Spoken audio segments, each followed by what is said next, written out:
Nous voici dans les coulisses d'un repas insolent, une animation réalisée par Starting Block et les associations membres de son réseau depuis 2004, d'après une idée originale de l'association étudiante Insolence. Donc viande c'est fait, tomate c'est fait, riz, raisin, pommes, vous avez des pommes? Comme vous le voyez, c'est un vrai dîner qui se prépare. Sauf qu'avant de manger, 1001 aventures attendent les convives de ce repas, qui seront amenés à composer eux-mêmes des décisions qui modifieront le destin du monde.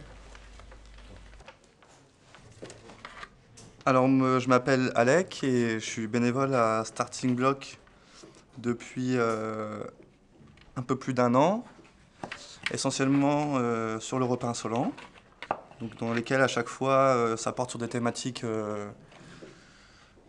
diverses et variées, même s'il y a une trame générale qui est souvent la même. Mais on peut parfois aborder plus les questions de souveraineté alimentaire, parfois plus les questions de migration, d'accès à l'eau.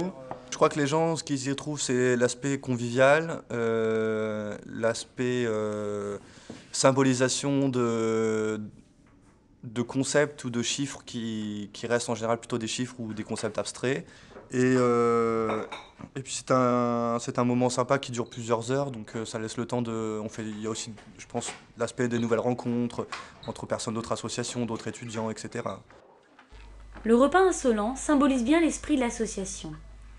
Au-delà des discours conventionnels ou moralisateurs, avec cette petite touche piquante et engagée qui caractérise bien souvent l'engagement des jeunes.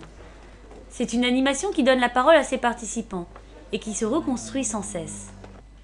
Car il n'est pas si simple de résumer en 2h30 les enjeux de notre petite planète. Conscient de cela, un comité de pilotage travaille à l'amélioration de l'animation et des formations spécifiques sont proposées à tous ceux qui veulent animer un repas insolent. Mais je ne peux pas vous en dire davantage, car les convives arrivent déjà. Si vous voulez en savoir plus, il faudra vous aussi oser un repas insolent.